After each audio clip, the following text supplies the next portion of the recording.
Hello future leaders. Today we will be discuss question number 11। तो question number 11 हमारा है, किसी कार के दो वाइपर हैं, परस्पर कभी आच्छादित नहीं होते हैं। प्रत्येक वाइपर की पत्ती की लंबाई 25 सेंटीमीटर है।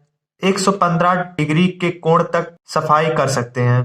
पत्तियों की प्रत्येक बुहार के साथ जितना क्षेत्रफल साफ हो सकता है वह ज्ञात कीजिए। मतलब कि आपके क्वेश्चन में क्या कहा है ना, दो वाइपर हैं। एक वाइपर देखिए हमारा ये है, एक वाइपर हमारा ये है और एक दूसरा वाइपर हमारा ये है, जिसकी लंबाई 25 सेंटीमीटर है।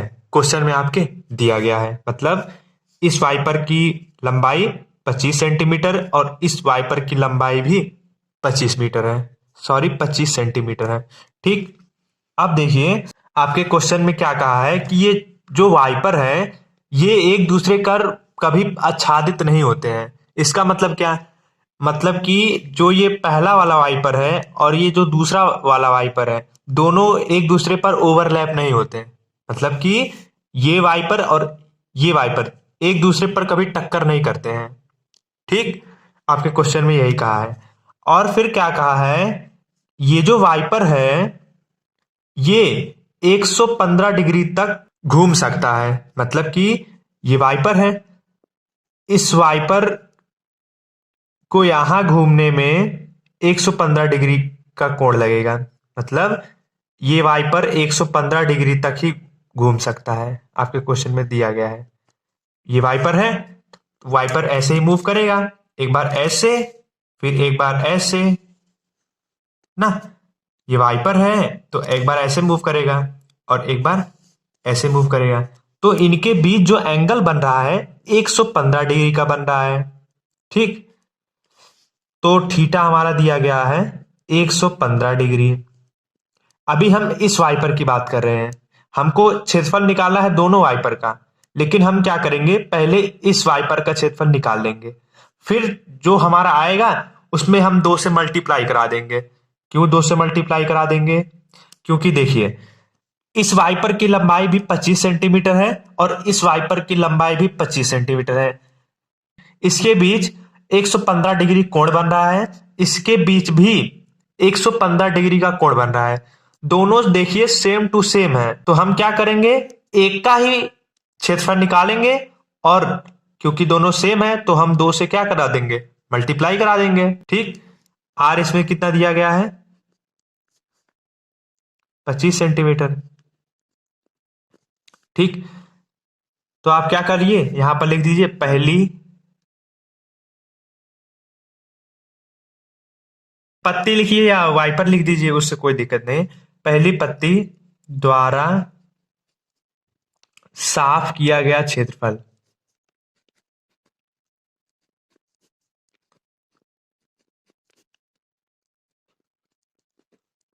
तो अगर आप लोग ध्यान से देखेंगे ये एक त्रिज्यखंड है।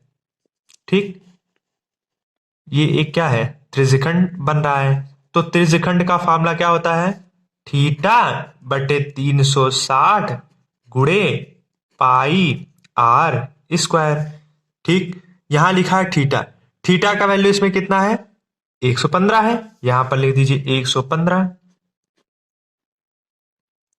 बटे 360 है, 360 लिख दीजिए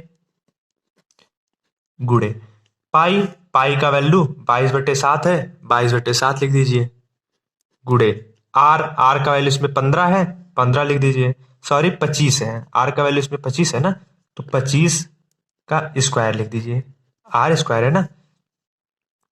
तो 115/360 गुणे 22/7 गुणे 25 स्क्वायर है ना, तो हम इसको 25 गुणे 25 लिख सकते हैं ना, वही चीज हमने यहां पर किया है। ठीक, तो मतलब देखिए पहली पत्ती द्वारा साफ किया गया क्षेत्रफल हमारा इतना आ गया। ठीक, मतलब इस पत्ती द्वारा जो क्षेत्रफल साफ किया जाएगा इतना साफ किया जाएगा।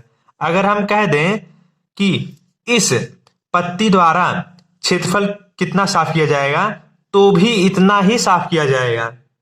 ठीक, क्योंकि ये भी 15 ही है, सॉरी 25 है, और ये भी 25 सेंटीमीटर की दोनों लंबाई है, और यहां पर भी 115 डिग्री कोण बन रहा है, और यहां पर भी 115 डिग्री का कोण बन रहा है। तो मतलब दोनों सेम है, तो इसका क्षेत्रफल और इसका क्षेत्रफल दोनों बराबर ही होगा ना। तो हम क्या कराएंगे, इसका क्षेत्रफल निकाल लेंगे, और फिर इसका क्षेत्रफल तो हमको पता ही रहेगा क्योंकि ये दोनों बराबर हैं। फिर इन दोनों को हम जोड़ देंगे, हमारा आ जाएगा आंसर। ठीक, या फिर जोड़ दीजिए या फिर 2 से मल्टीप्लाई करा दीजिए। ठीक, तो लिख दीजिए दोनों पत्ती द्वारा साफ किया गया क्षेत्रफल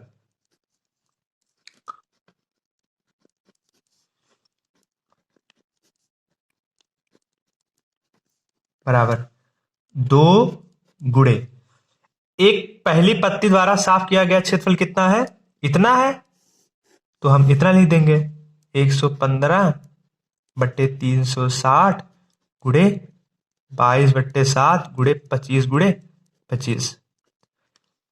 फिर से समझ लीजिए हमने यहां पर 2 से मल्टीप्लाई क्यों किया, क्योंकि हमने पहली पत्ती द्वारा कितना क्षेत्रफल साफ किया जाता है उसको हमने निकाल लिया। पहली पत्ती हमारी ये है, यानी पहले वाइपर हमारा ये है ना, तो पहले वाइपर द्वारा साफ किया गया क्षेत्रफल हम निकाल लिए, हमारा इतना आ गया।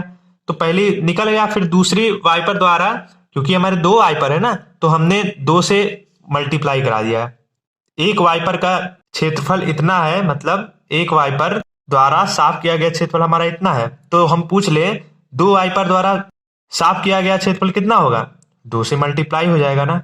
जैसे अगर हम कह दें एक एक वाइपर द्वारा साफ किया गया क्षेत्रफल बराबर एक वाइपर द्वारा साफ किया गया क्षेत्रफल बराबर, अगर हम कह दें 5 है, 5 सेंटीमीटर स्क्वायर है, तो अगर हम कह दें 5 वाइपर द्वारा साफ किया गया क्षेत्रफल कितना होगा, तो 5 गुणे 5 हो जाएगा ना। इसी प्रकार पहली पत्ती द्वारा साफ किया गया क्षेत्रफल हमारा इतना है, ये पूरा हमारा पहली पत्ती द्वारा साफ किया गया क्षेत्रफल इतना है, तो अगर हम कहते हैं 2 पत्ती द्वारा साफ किया गया क्षेत्रफल कितना होगा, तो हम 2 से क्या करा देंगे, मल्टीप्लाई। जैसे इसमें हमने 5 से मल्टीप्लाई करा दिया, इसी प्रकार इसमें हमको 2 पत्ती द्वारा साफ किया गया क्षेत्रफल निकालना था, इसलिए हमने 2 से मल्टीप्लाई करा दिया। 2 गुणे पहली पत्ती द्वारा साफ किया गया क्षेत्रफल, तो पहली पत्ती द्वारा साफ किया गया क्षेत्रफल हमारा इतना था, हमने यहां पर इतना लिख दिया। अब इसी को कर देंगे सॉल्व, हमारा आ जाएगा आंसर। ठीक, इसको काट दीजिए, 5 दूना 10, और यहां पर आ जाएगा 1, 5 3 15, 5 7 35, 5 दूना 10। ठीक, 2 तिहाई 6, 2 छंग 12, 2 एक कम 2, 2 एक कम 2। ठीक, 2 एक कम 2, 2 एक कम 2, 2 अट्ठे 16। तो इसका गुणा करा दीजिए, तो 18 गुणे 7 करेंगे, हमारा आ जाएगा 126, और 23 11 25 25 का मल्टीप्लाई करा देंगे, तो हमारा आ जाएगा 158 125 सेंटीमीटर स्क्वायर आंसर। तो 2 पत्ती द्वारा साफ किया गया क्षेत्रफल हमारा इतना होगा, यही हो जाएगा हमारा आंसर। इसी प्रकार क्वेश्चन 11 हमारा कंप्लीट हुआ। Thank you.